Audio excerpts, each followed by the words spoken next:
Hidup yang bermakna bukan dicari, tapi diciptakan. Hai, selamat datang di Peta Jiwa sama aku, Hafizah Skacita. Coba deh, kamu ingat momen ketika kamu tenggelam dalam suatu aktivitas. Sampai-sampai kamu tuh lupa waktu, lupa lapar, bahkan kamu lupa sama diri kamu sendiri. Ini adalah momen di mana kita merasa paling hidup, paling efisien, dan paling bermakna. Dalam psikologi, momen ajaib ini itu disebut dengan flow state atau zona optimal. Flow state adalah kondisi mental di mana seseorang sepenuhnya tenggelam dalam aktivitas yang sedang dilakukannya. Sehingga semua hal lain diabaikan dan ia merasa benar-benar fokus serta menikmati kegiatan tersebut. Kondisi ini sering disebut dengan keadaan yang mengalir atau in zone. Dan ini dapat meningkatkan kinerja serta rasa puas. Hari ini kita akan bedah 4 kunci utama untuk masuk ke kondisi flow state secara sengaja. Dan bagaimana kita bisa menggunakan kondisi ini untuk menghubungkan makna hidup yang udah kita bahas di video series yang pertama, dan kekuatan karakter yang juga udah kita bahas di video series ketiga. Ini tuh bukan tentang meditasi ya kalau flow state. Flow state itu lebih ke aksi. Adalah cara tercepat bagi kita untuk mendapatkan kepuasan yang mendalam. Kenapa flow itu berbeda dari sekedar bersenang-senang? Jadi kalau kesenangan atau hedonia itu bersifat pasif. Jadi kita itu menerima stimulasi. Sedangkan flow itu sifatnya aktif. Kita menggerakkan diri kita ke batas kemampuan. Flow terjadi saat kita mencapai keseimbangan yang sempurna antara tantangan yang kita hadapi dan keterampilan yang kita miliki. Jika tantangan jadi terlalu tinggi dibanding skill kamu akan cenderung merasa cemas. Namun jika skill kamu terlalu tinggi dibanding tantangan, kamu akan merasa bosan. Flow ini berada di tengah-tengah kanal sempit itu. Dia ada di keseimbangannya. Bagaimana hubungannya kemudian dengan makna? Dalam flow, yang kamu bisa menggunakan kekuatan karakter kamu secara optimal untuk mencapai tujuan yang selaras dengan core value-nya kamu atau nilai intinya kamu. Ini bisa jadi sweet spot yang paling bermakna untuk kamu. Sekarang kita bahas 4 kunci untuk memicu flow. Oke, selanjutnya kita bahas 4 kunci praktis untuk memicu flow. Jadi kunci yang pertama adalah tujuan yang jelas atau feedback instan gitu. Kamu bisa masuk dalam kondisi flow jika kamu tahu apa yang harus kamu lakukan selanjutnya. Tugas kamu tuh harus spesifik. Jangan gini, ketika kamu menuliskan tugas, kamu tuh jangan sampai nulis tugas hanya saya akan menulis laporan.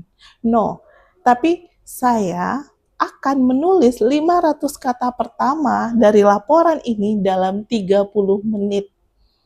So, ketika kamu menulis itu, dan ketika sampai pada titik kamu harus meng-cross atau men-checklistnya, kamu tahu apa yang harus kamu lakukan gitu. Kalau misalnya saya menulis laporan, it's okay. Aku tulis 1 kalimat aja udah menulis laporan namanya. Tapi kan targetnya nggak jelas, nggak tercapai juga secara kinerja. Nah, itu sama kayak kita main game. Jadi kita tuh tahu dengan clear kita menang atau kalah saat main games itu.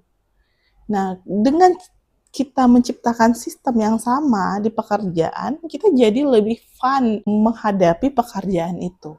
Lalu kunci yang kedua, menjaga keseimbangan antara tantangan dan keterampilan. Jadi kalau kamu ngerasa bosan, kamu bisa naikin tantangannya. Jika kamu merasa cemas, ya kamu harus fokus pada peningkatan skill-nya kamu. Misalnya kamu mempelajari teknik baru, ambil kursus singkat, atau hal lain yang kamu anggap perlu. Seperti yang udah kita bahas di video series yang ketiga tentang kekuatan karakter. Tapi kalau kamu belum nonton, kamu boleh cek di link video yang udah aku tulis di deskripsi. Nah, sekarang setelah kamu tahu kekuatan karakter kamu bisa gunakan itu untuk melawan rasa bosan dan rasa cemasnya kamu.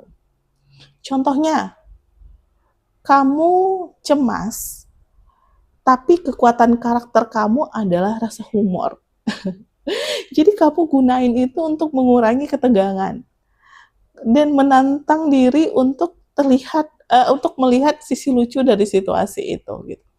Jadi walaupun situasinya sedang menegangkan dan kamu cemas, terjadi hal-hal yang tidak menyenangkan, tapi kamu tetap bisa lihat sisi humorisnya dari kejadian itu.